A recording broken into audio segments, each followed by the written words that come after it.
Welcome back to The Whole Person Revolution. I am your host, Ann Snyder, and this season we are asking how social change happens.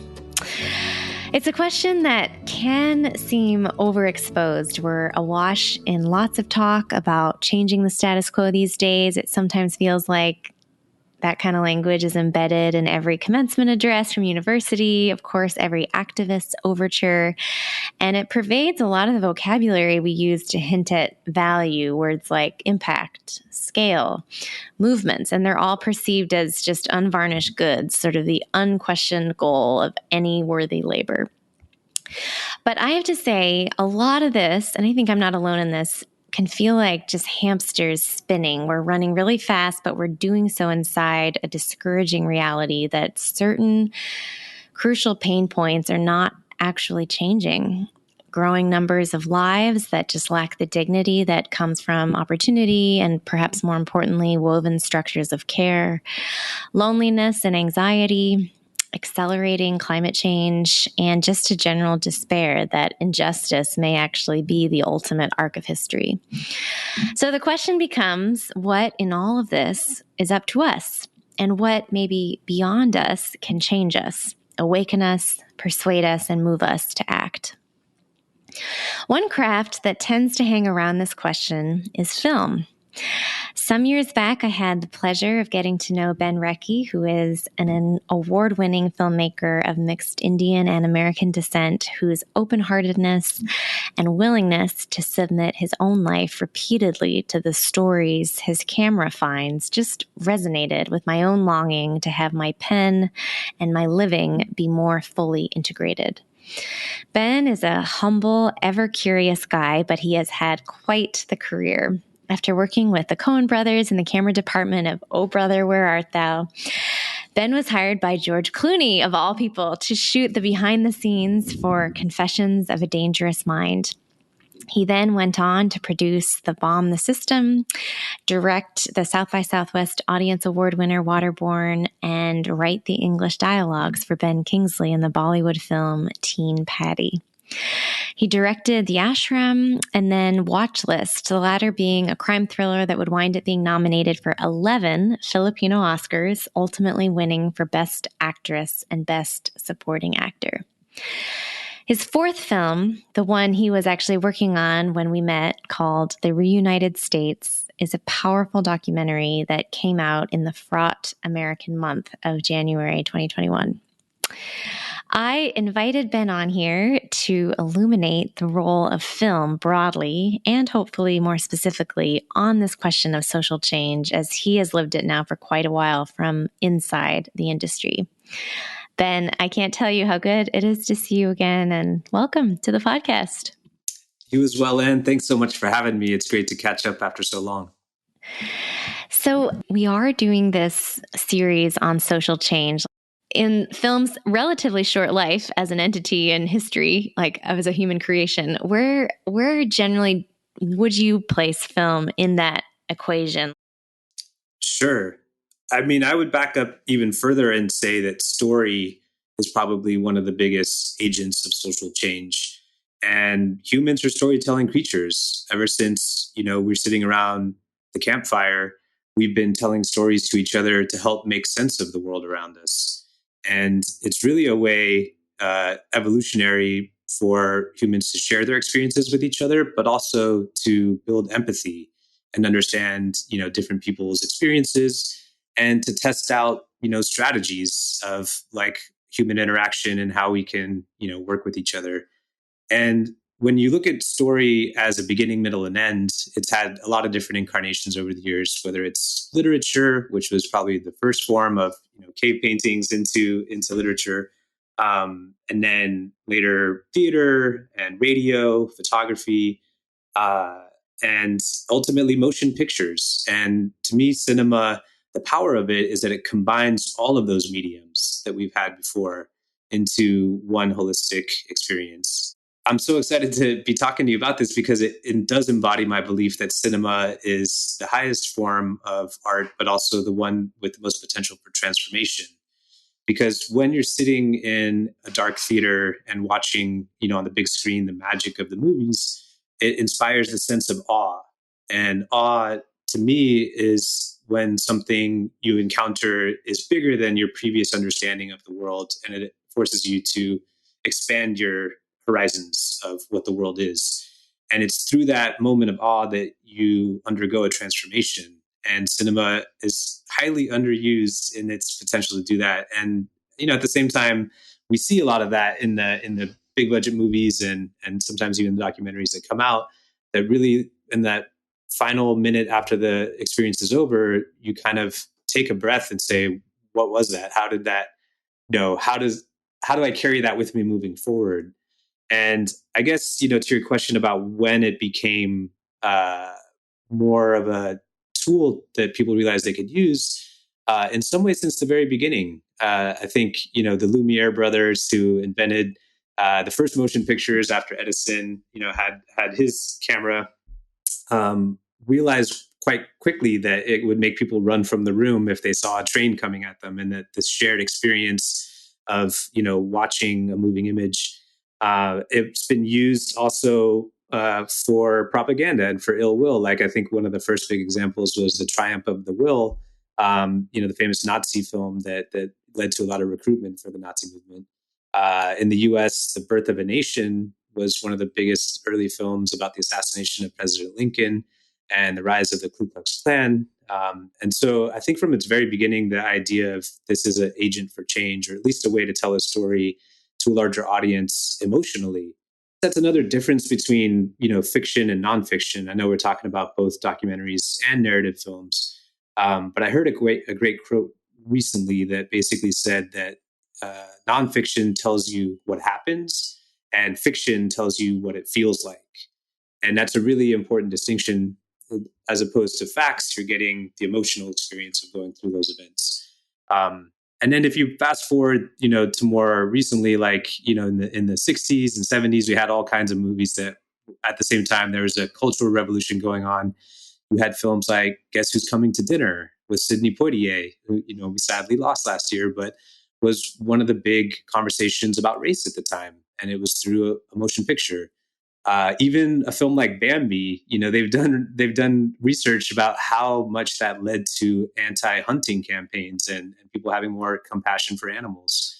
And then more recently, even in our sort of past 20 years, you have films like The Day After Tomorrow and Inconvenient Truth that kind of within 2 years of each other really spawned a global awareness of climate change. We had Philadelphia with Tom Hanks that put the AIDS epidemic front and center, Schindler's List, it goes on. And I really would point to a show that might not be as recognized as it should, a television show called Will and Grace. That was the first time, a gay man was on TV and really in people's living rooms, and kind of humanized a whole community that people might not have encountered directly. And you can actually trace a straight line from that television show, public opinion, to the Supreme Court ruling in 2015 that legalized same-sex marriages. Senator Biden at the time said Will and Grace influenced his decision to, his views on gay marriage. And so there are real-world impacts that these stories can have. And, it's usually one part of a bigger ecosystem of what's happening, but it's a very important part. Yes. Yeah. Thank you for all that cartography there. You just brought this to mind. I haven't thought about this in a long time, but when I was 22, fresh out of college, like most people that age, very idealistic, trying to find my way, knowing I needed to pay my dues for quite a while before I would have any authority to do anything. And I was working for a think tank that was, I sort of wound up in foreign policy. I was in DC a little reluctantly. Wasn't exactly my first choice. And I was feeling this, like, here I was surrounded by a lot of theories of power and how do you influence. In particular, we were serving journalists there was a bit of a kind of an information agenda. So we were looking specifically at Iran, and I remember I was just soaking it all in on the one hand. And there was a sense of like, wow, the people I'm around really think they can change the world in a certain kind of way. This like post 9/11 world, trying to understand certain things around terrorism. And it was just like these macro things. And yet it felt for me, both in what I was doing day to day and something about the think tank space, to me, it just felt dry. Like there was something lacking. Like I was having trouble connecting the pieces between our work and any change in the world. And I remember coming home, I was still, very much 22, young. My roommates at the time said we should watch Shawshank Redemption, which I'd never seen. And something about watching it, it's not like I hadn't seen many movies before, but there was something about the context of seeing a film like that drama, but also connected to, unjust incarceration.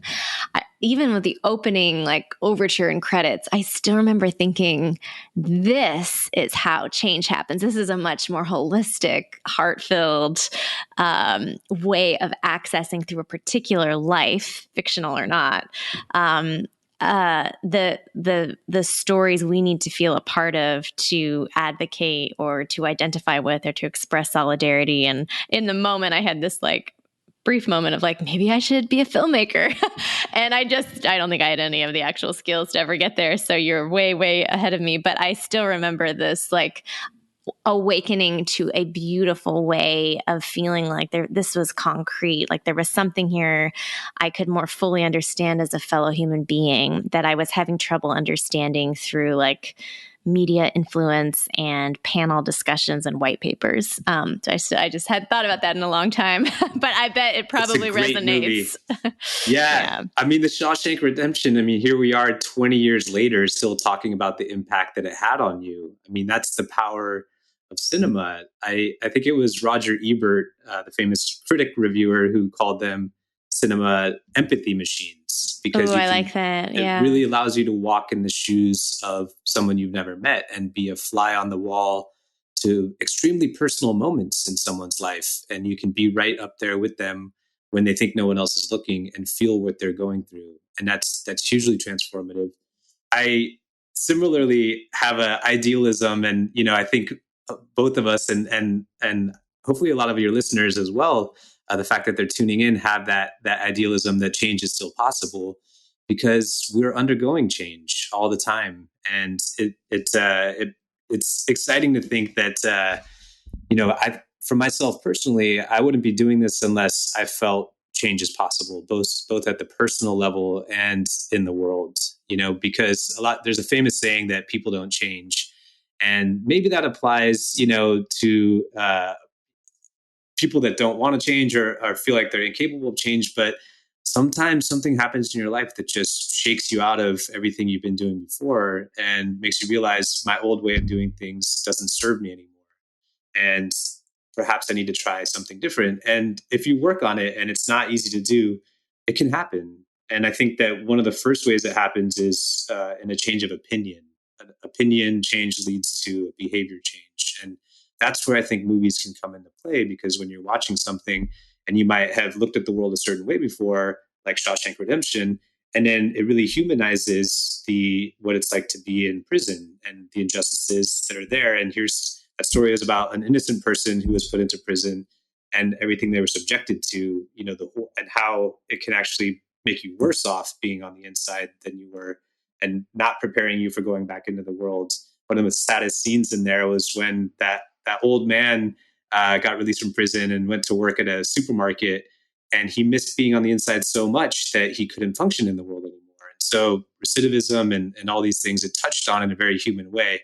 And that's the power of it, is that it changes your attitude and say, wait a second, there's things that are unfair, and there's things I need to do about that. And then the behavior follows. Yeah.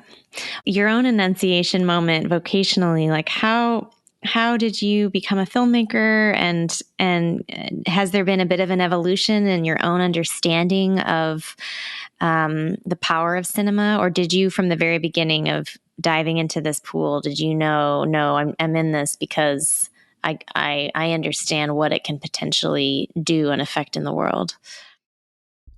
Not at all. At first, I was just making little Indiana Jones movies in the backyard. I As grew up. one does, yeah. Yeah, I mean, Spielberg, for better or worse, he had such an impact on the whole generation of filmmakers. But I grew up in a bicultural household. My dad was from India. He had immigrated here in the late '60s, and my mom was East Coast American. She's from Connecticut originally, and I went to the Sikh temple one weekend and to a Protestant church the next weekend.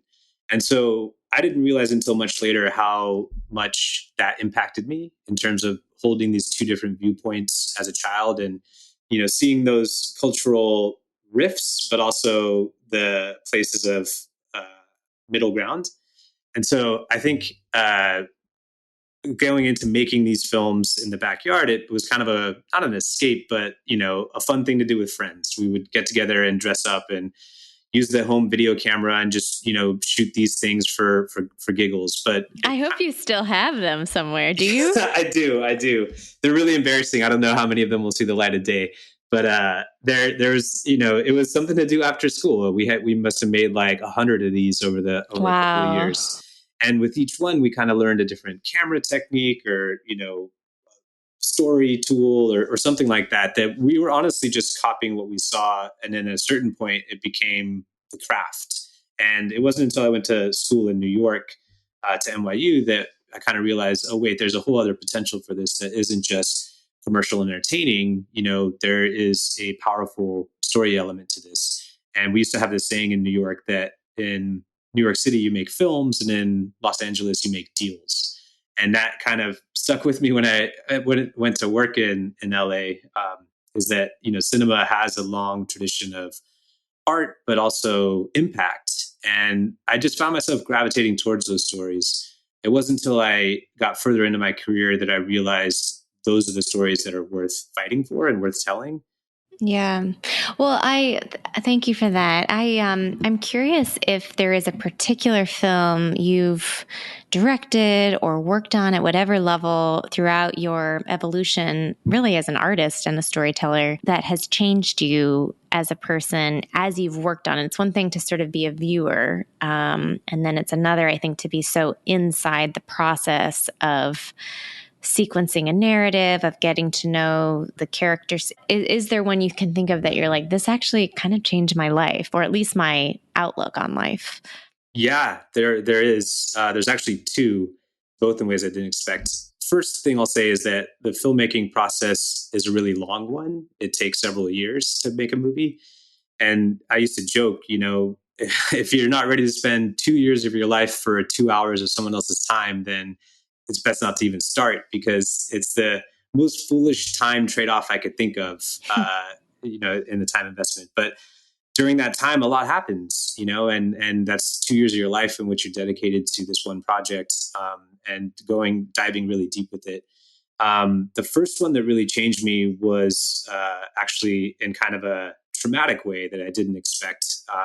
And it was, some of the tropes about Hollywood are true. There's a lot of big personalities and egos, and, it can attract a certain kind of personality or behavior that is unsavory, to say the least. And I think we've seen that in the past couple of years with a lot of the Me Too movement and what's come out. And I think part of it is the glitz and glam that, people really see as a spotlight, and there's a lot of money moving around really quickly, and, projects come together and then disperse. It's not like you're at a company for 10 years. You're in these like pods for like, intensely for 6 months. And so there's a lot of, highly abusive people that are in the process, because it's a fear-based industry a lot of the time. And, the biggest screamer, the biggest, sociopath often will be the busiest or get the most done or do the biggest projects. And so I found myself in collaboration with a highly toxic person who was very abusive towards me and towards the crew. And, when you're in a situation where the money is flying out the door and you've raised all this capital and you have to get it done on a certain deadline, it's hard to maneuver that when you have a person on your team that is bent on destroying you or destroying the process, because you kind of have to grit your teeth and find a way through it. And that's what I did for this project. It was actually the one we shot in India.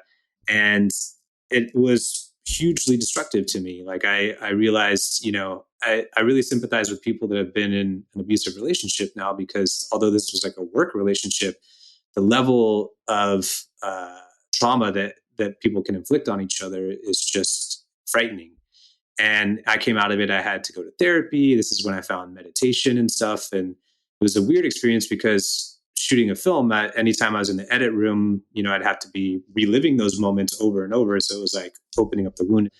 But what it did do is it completely shattered my previous sense of self. And I was able to rebuild myself from the ground up.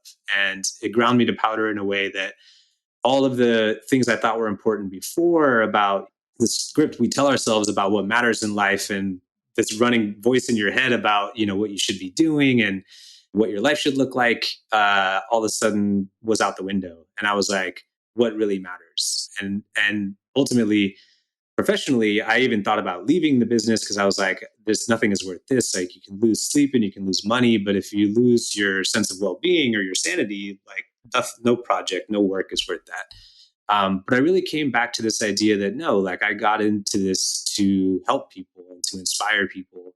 And those are the stories that are worth fighting for. And it really gave me a new lens through which to examine everything I take on, which is, how can this help people through their own trauma? How can making this project relieve people from the suffering that most of us go through? And cinema has this amazing ability to do that, to pull you out of whatever emotional shell that you're in and say, look at this beauty, look at this terror, like laugh, let's cry together, let's let out all these things that we've been carrying around. And it's almost like this gym for the emotions when you go into that movie theater. And so since then, I've had this crystal clear understanding of myself and the types of stories that are worth telling. And so I'm really thankful for it. Like, I would never wish that upon anyone else, but I'm glad that it happened because it gave me an opportunity to find a new path forward. Thank you. Thanks for opening up about that.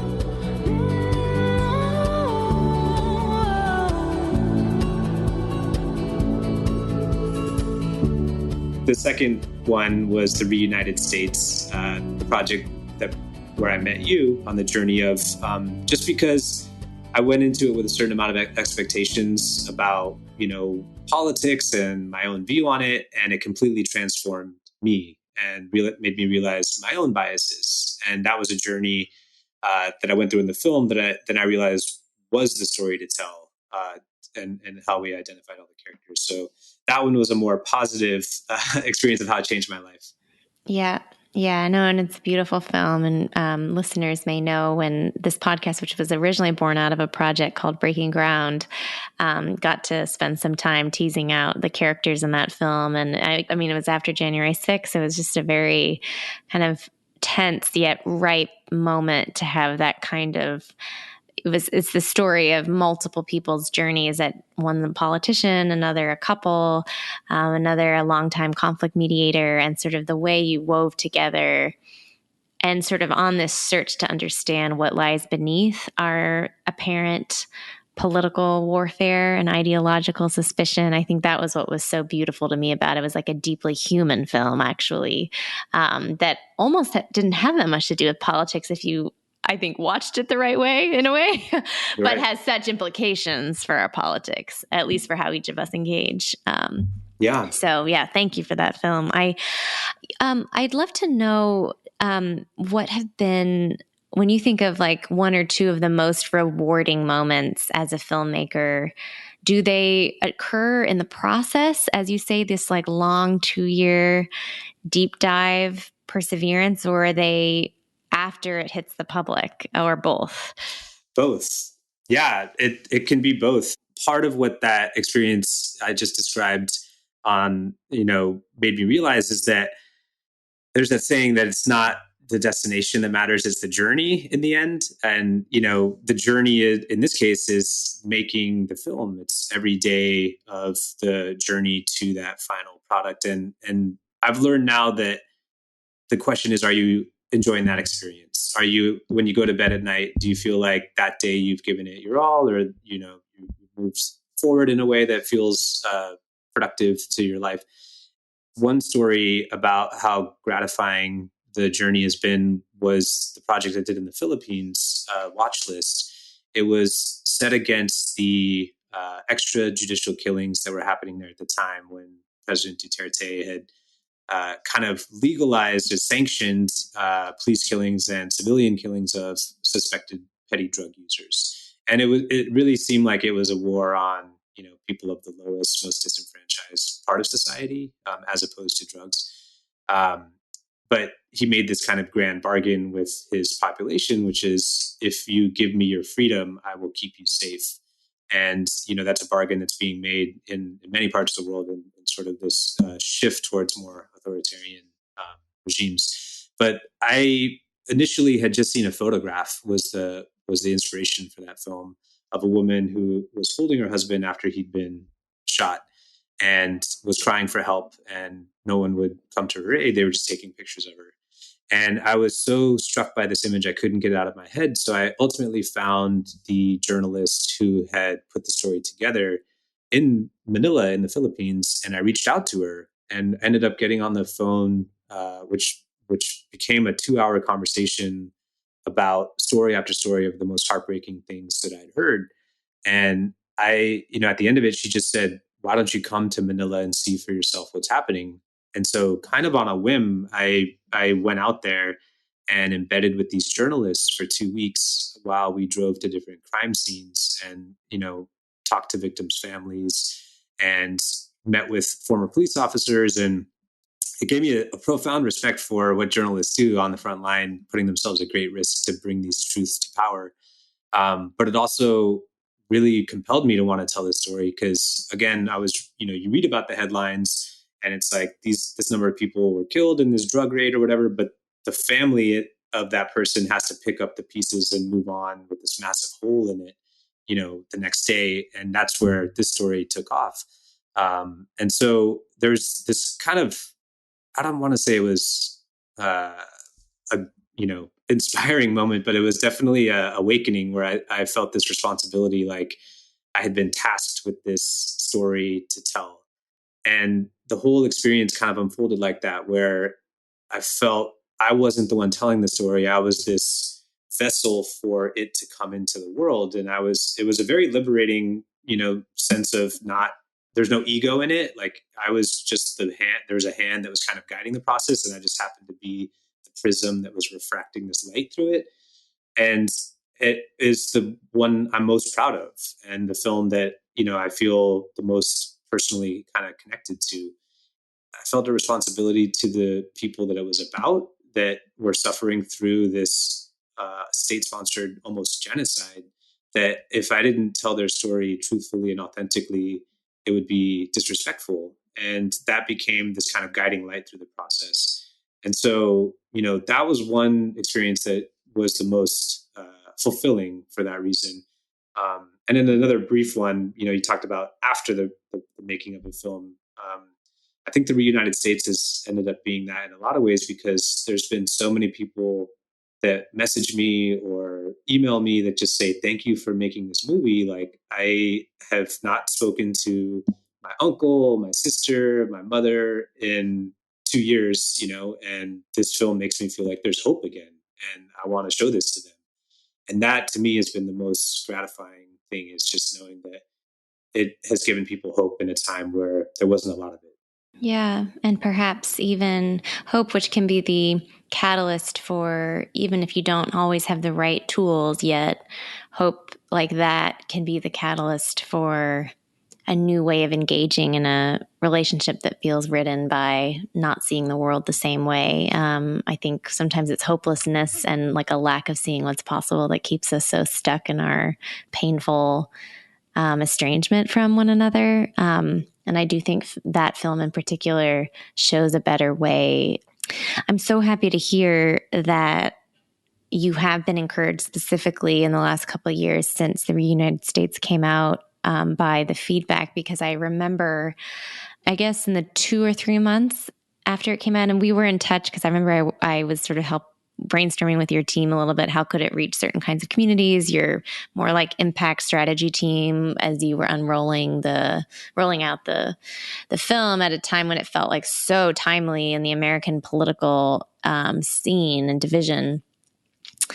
And I don't know if you remember this, but you wrote me a long note. It pricked me because it was just like lamenting at the time. You were in the immediate aftermath. You were discouraged by kind of, it felt so timely, but somehow, and there are other dynamics of, a strategy of who you could get to sponsor it, but thinking those names would help. But then they're just like, I think, an awakening to actually how much suspicion there is out there.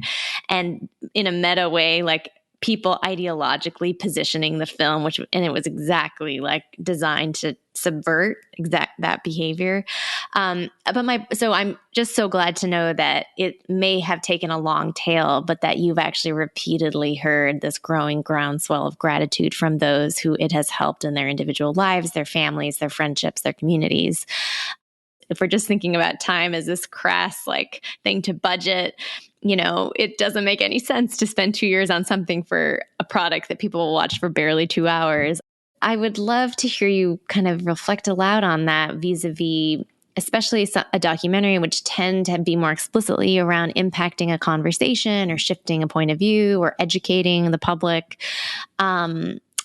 Like this notion of gold that sometimes can take a while to be digested and actually have a certain set of impacts and effects that you didn't plan, weren't part of what you hoped for, but actually are maybe even are more powerful or more what the film was supposed to do all along, and how that sometimes can happen patiently years after the fact. And how if that has been a bit of your experience, like how that maybe has softened your anxieties or even matured you a little bit in this, of just knowing some of this is a long game and it's okay if the numbers aren't huge right away or you're not getting mass coverage. Yes, definitely.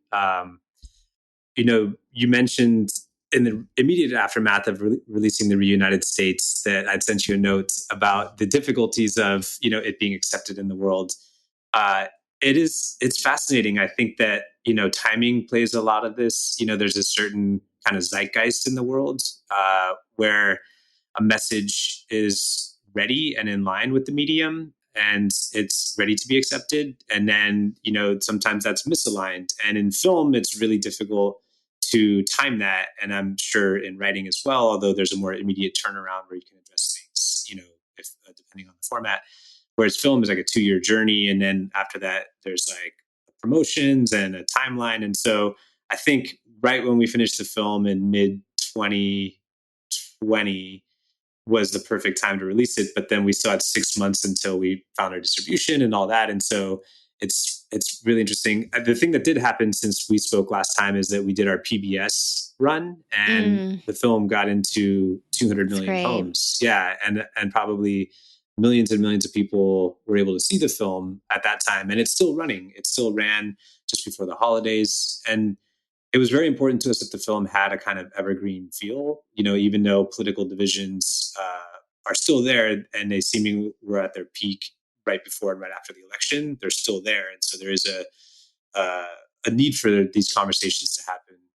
The most personally gratifying part about it is trying to provide a framework for people to have these conversations in their own life and to realize that it's good. It's not just the other person, the family member, the friend, the coworker that has these outlandish views that I disagree with. It's actually maybe how I'm talking to them about that, which is throwing gas on the fire. Maybe I'm also being judgmental or also being aggressive and not realizing it, thinking that I'm doing the right thing, trying to change their mind instead of actually hear where they're coming from, which is usually a place of pain and hurt. And if you get to that, that's where you actually have common ground with someone. We all kind of go through the same, experiences of suffering in life in different forms and manifestations. We all want the same things in life, a good, job, healthcare, safety in our neighborhoods, education for our kids. We just disagree on how to get there.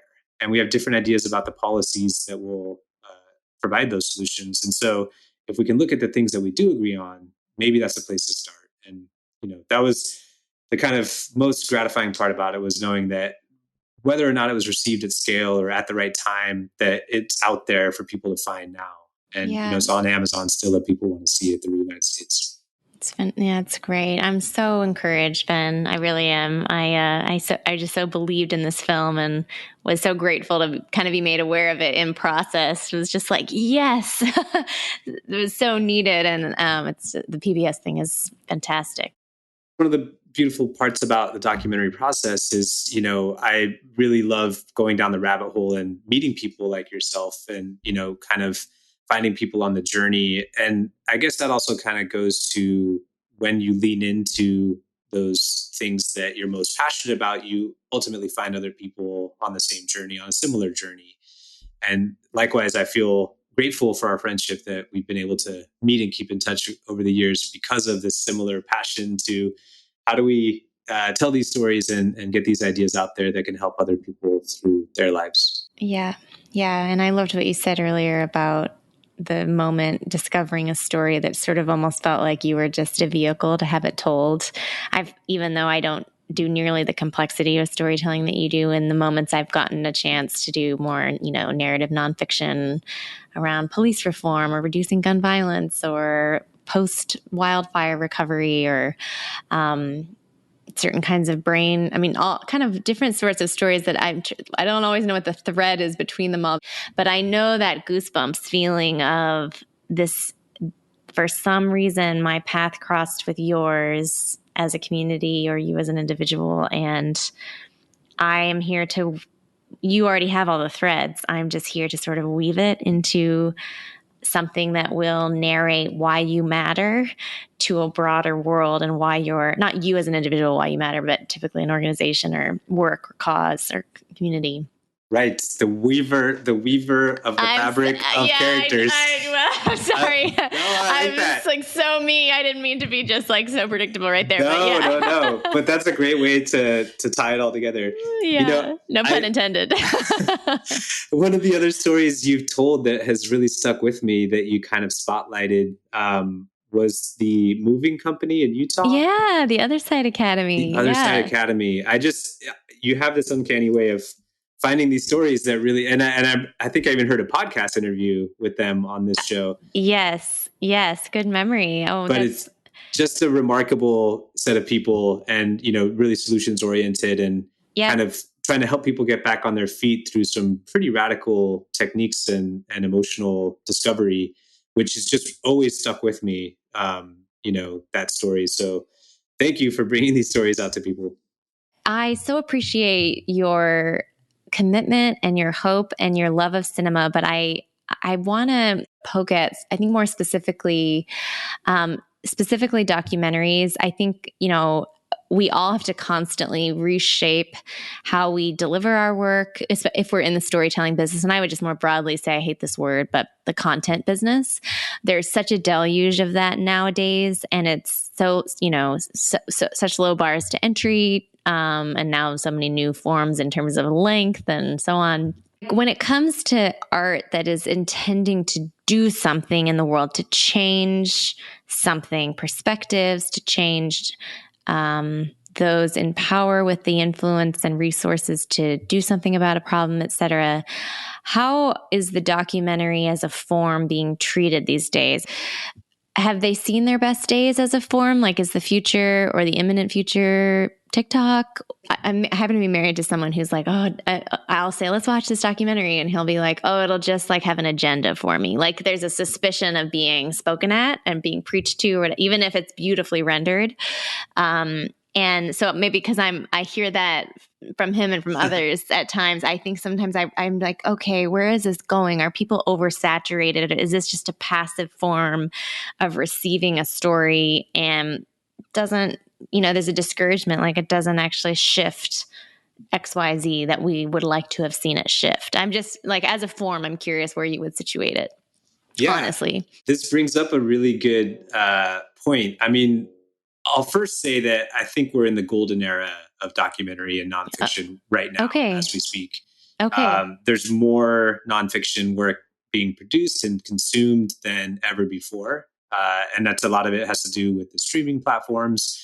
A lot of it is unfortunately true crime stories. And I think that, the public fascination, the human fascination with deviance and crime, it's just how we're hardwired to pay attention to danger and to try and make sense of, behavior that we don't understand.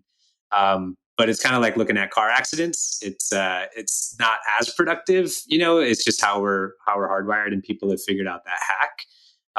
As far as impact driven films, one of the differences between documentary and journalism and, objective journalism, I guess I would say, is, there's a subjectivity to documentaries. It's very, unless you're watching, a Frontline or a BBC documentary or, something that is really aimed at giving information, usually there's a subjective experience, not necessarily the filmmakers, but, the character. You're having some views expressed to you without the burden of showing the opposite point of view, which is what true journalism tries to do, is to give you both sides of the story. So there's some truth to a subjective experience in watching a documentary.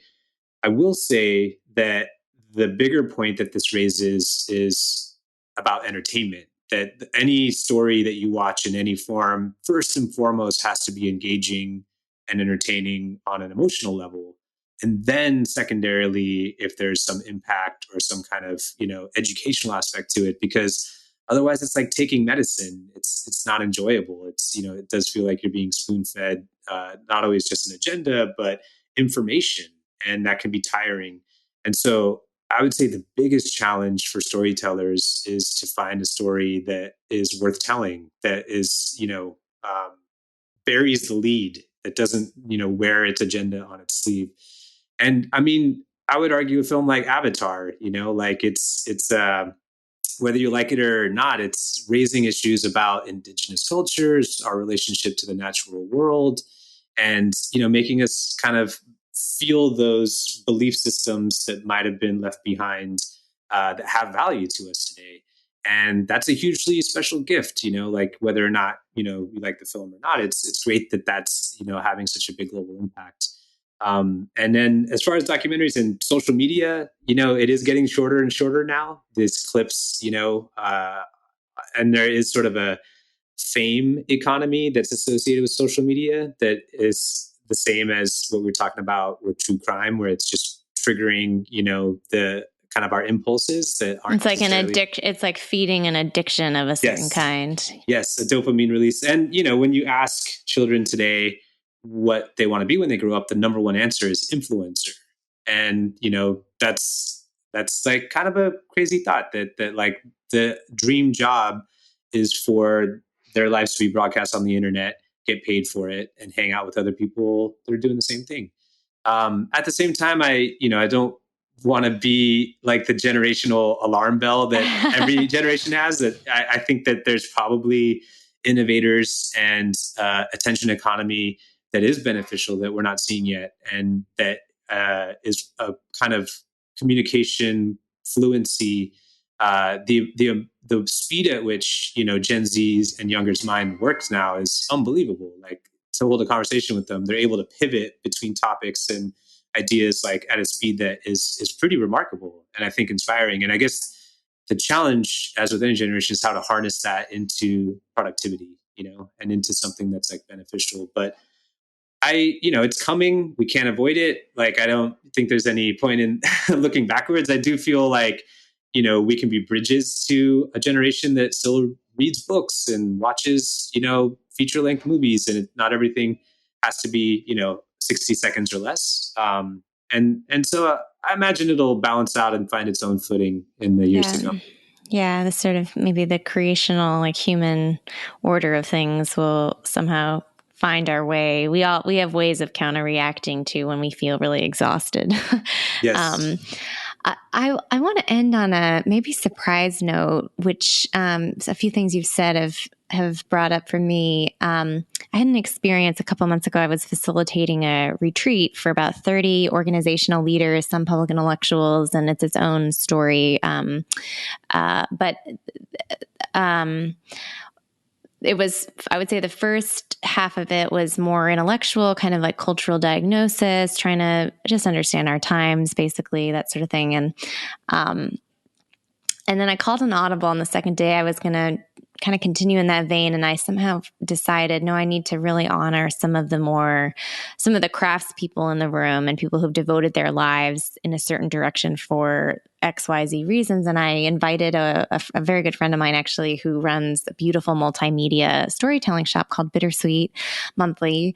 And they do film, the written word and photography at a very high level. They basically take New York Times level writers and National Geographic filmmakers, and all of the contributors volunteer their time to tell stories of usually kind of organizations all over the world who are doing something very beautiful, often in really hard places, but don't have the budget to tell their own story. So it's kind of a cool model and a certain kind of gift that these beautiful little works can use as they share their work, as they fundraise and so on. But it's not PR. Like, it really is honest storytelling in this multimedia way. And long story short, I invited her just to talk about the vision behind Bittersweet. How does it relate to some of the themes we were talking about vis-a-vis like a very apathetic public, and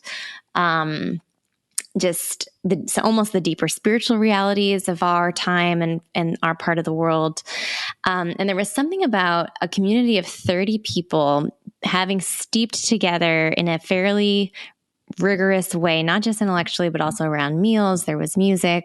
We were outdoors a lot. So it was like a fairly embodied experience, but who had still been in our heads, like in this diagnostic, like macro mode. And then she caught up and just sort of shared the mission, but then shared a few short docs that are part of what her community of creatives have produced. And it was about, there was a guy on crutches in Egypt, a kid playing soccer. It was the soccer team for those who've been maimed in their limbs. There was another in the Congo. And there was something about, these were short, like 3 to 4 minutes. Most of them had no speech in them. It was just visuals and music, and other like natural sounds.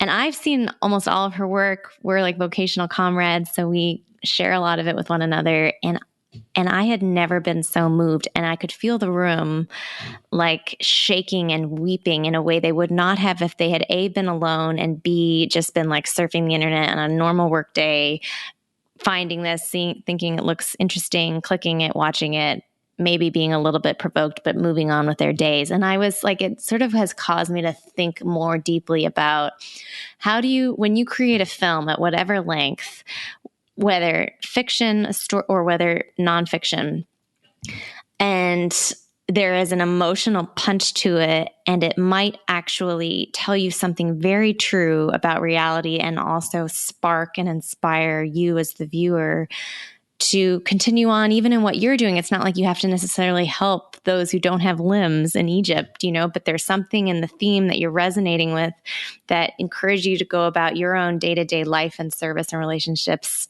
in a new way based on that. And I was like, I wonder, this kind of gets back to this notion of patience and time, but this is a very meandering way of sort of asking this question around like cultivating communities that are not large often, that are sort of bounded in size, where there's trust built, there's a sense of vulnerability. It's almost like your heart has been undressed enough that you can receive something powerful and be awakened to it in a way you just wouldn't if you're in the consuming mode of most of our days, unfortunately.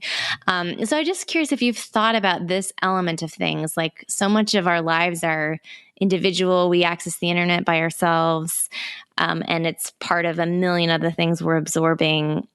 Is there a role for some of us to play in like creating more patient spaces intentionally, amongst people of a certain like mind, to be a coherent audience in that moment and somehow together be transformed?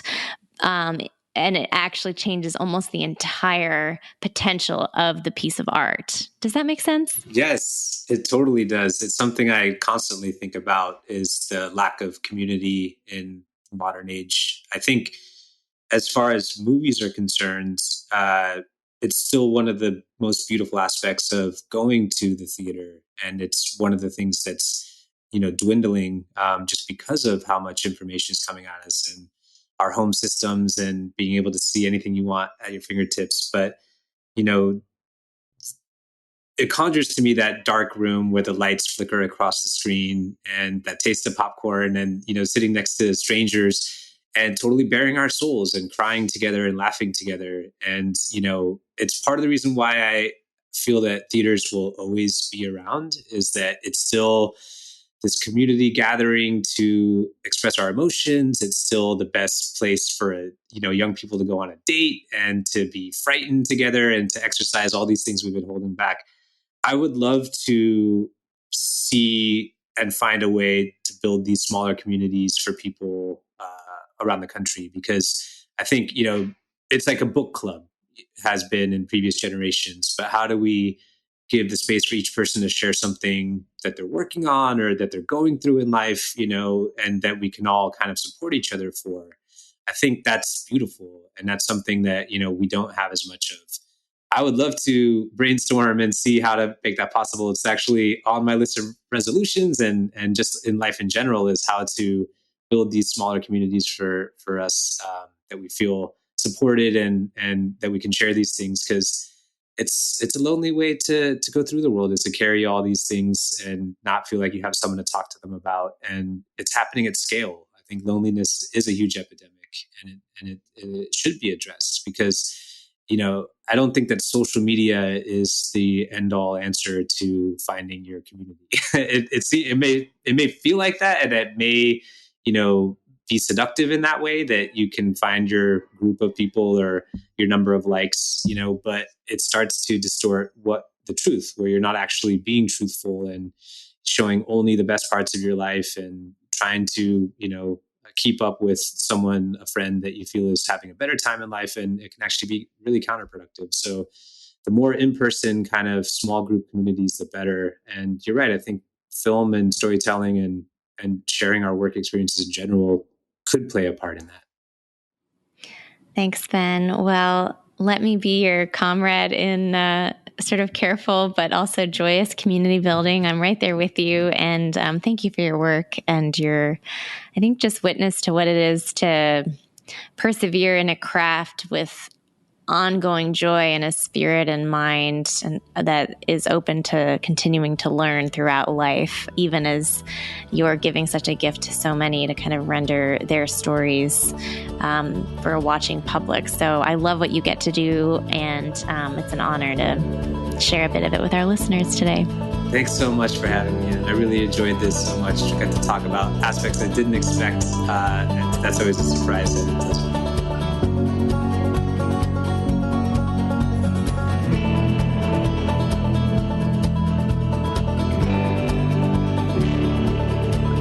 Thanks for listening to The Whole Person Revolution.